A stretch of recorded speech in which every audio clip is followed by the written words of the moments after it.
Assalamualaikum warahmatullahi wabarakatuh. Alhamdulillah wa kafa, wassalatu wassalamu ala nabiyil mustafa Muhammad ibn Abdillah wa ala alihi wa sahbihi wa mawalah, wa la hawla wa la quwata illa billah.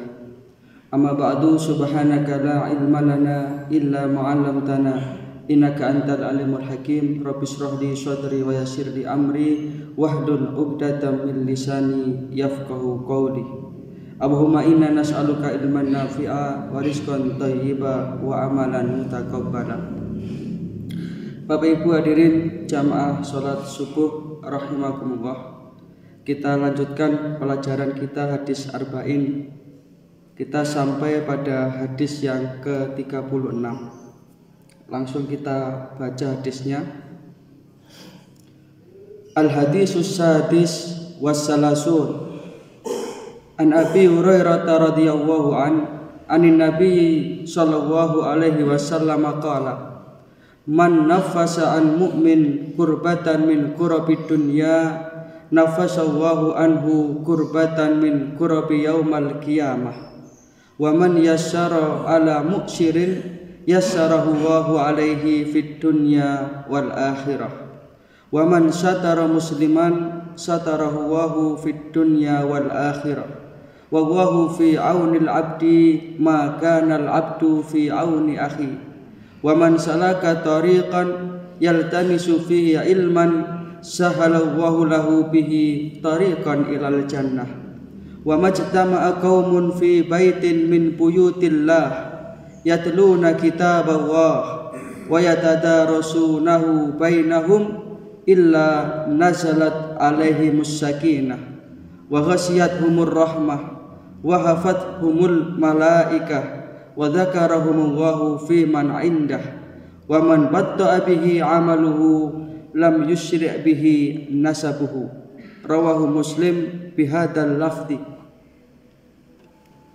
Hadisnya agak panjang, insyaallah kita bahas secukupnya, nanti kalau waktunya habis kita lanjutkan pada pertemuan yang akan datang.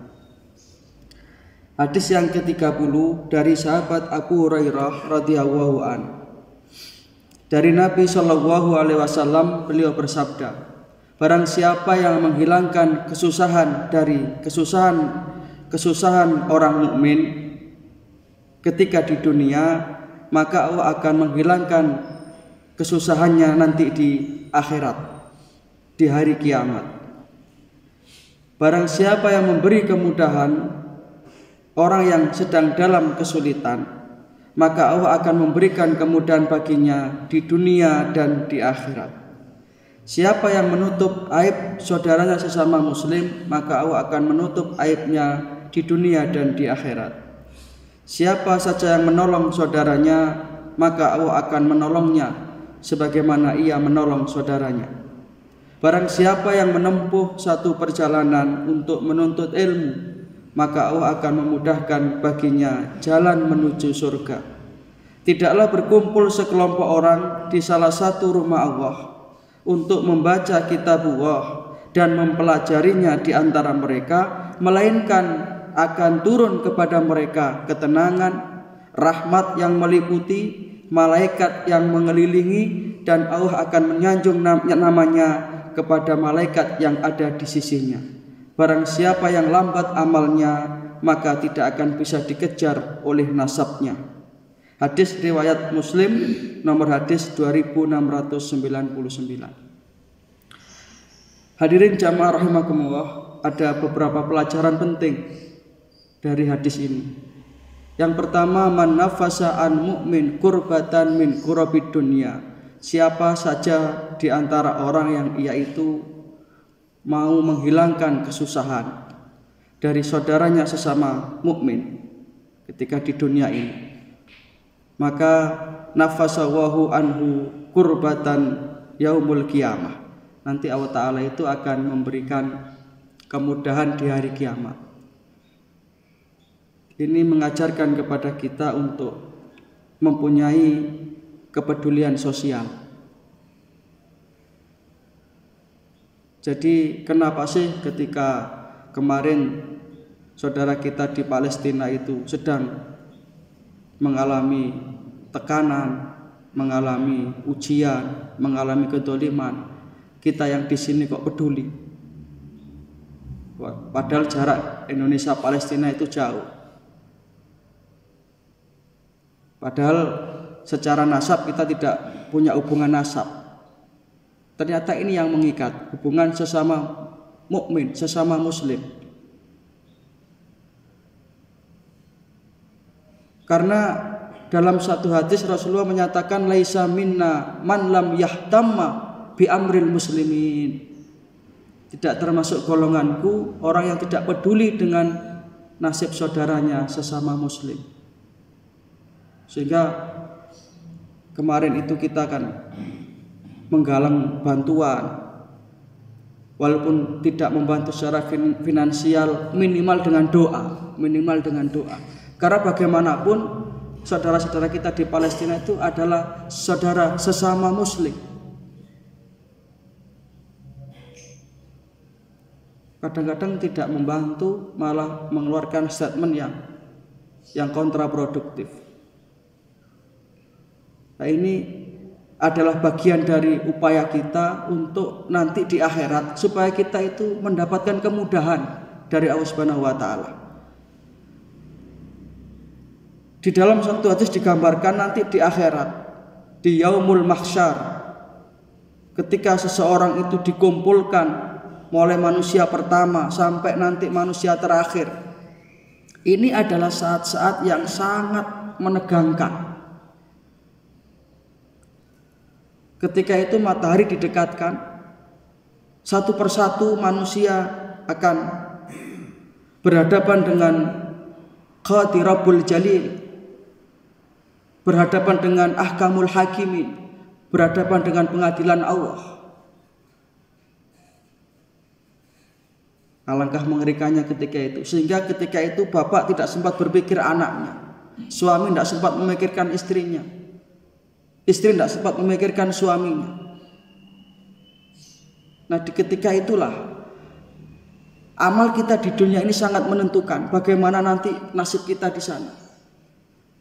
Di dalam hadis yang lain Rasulullah pernah menyatakan ketika itu ada 7 golongan yang mereka itu akan mendapatkan perlindungan langsung dari Allah. Sab'atun yudilluhumullahu fi dhillihi yauma la dhilla illa dhilluh. Ya, satu di antara ini orang yang saling mencintai karena Allah. Sehingga nanti Allah akan menyatakan ainal mutahabuna bi jalali. Mana itu orang-orang Islam yang saling mencintai karena aku?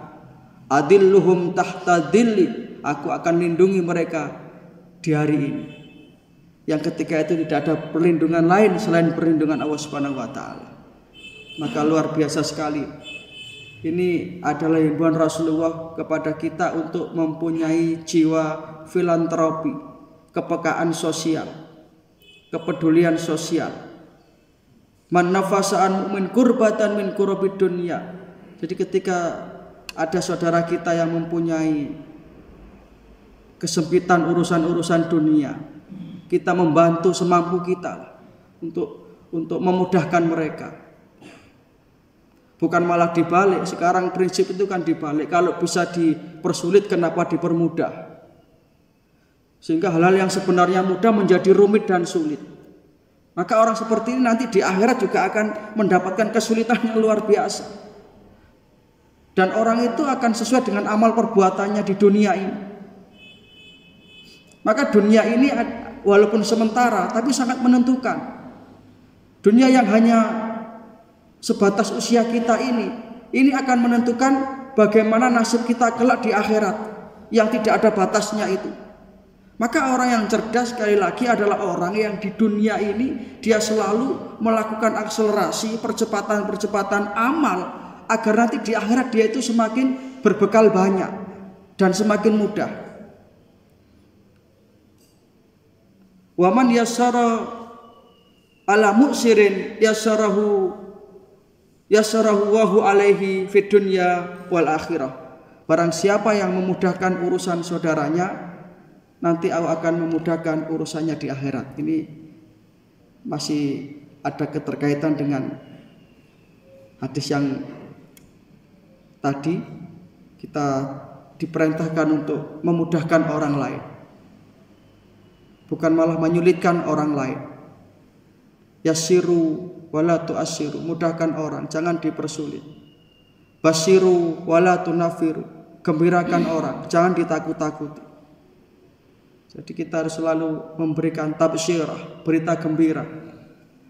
Kegembiraan saudara kita adalah kegembiraan kita. Kesedihan saudara kita adalah kesedihan kita. Wa man satara musliman satarahu wahu anhu fid dunya wal akhirah. Siapa yang menutupi aib saudaranya, Allah akan tutup nanti aibnya di dunia dan di akhirat. Wa huwa fi aunil abdi ma kana al abdu fi auni akhi. Dan Allah akan membantu seseorang yang dia itu mau membantu saudaranya yang dalam kesulitan. Ma'asyiral muslimin, jamaah salat subuh rahimakumullah. Kita cukupkan sampai di sini, insyaallah kita lanjutkan pada Ahad depan. Sehingga dari bahasan kita kali ini, tahulah kita bahwa ternyata ibadah sosial ini tidak kalah hebatnya dengan ibadah ritual. Ibadah ritual kita khusyuk, ibadah ritual kita baik, tapi kalau kita tidak punya kepedulian sosial, maka Rasulullah mengancam, laisa minna, bukan termasuk golonganku. Orang yang tidak punya kepedulian terhadap saudaranya sesama muslim, orang yang selalu menyulitkan saudaranya, orang yang selalu memberikan sesuatu yang menyusahkan saudaranya, maka orang beriman adalah orang yang senantiasa saling bersaudara karena Allah, bertemu karena Allah, berpisah karena Allah, sehingga nanti kita di akhirat akan dimudahkan urusan kita oleh Allah Subhanahu wa taala. Amin ya rabbal alamin.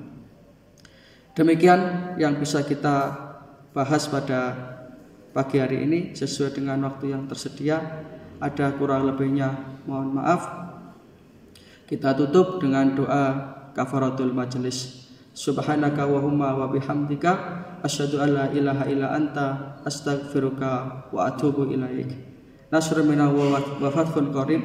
Assalamualaikum warahmatullahi wabarakatuh.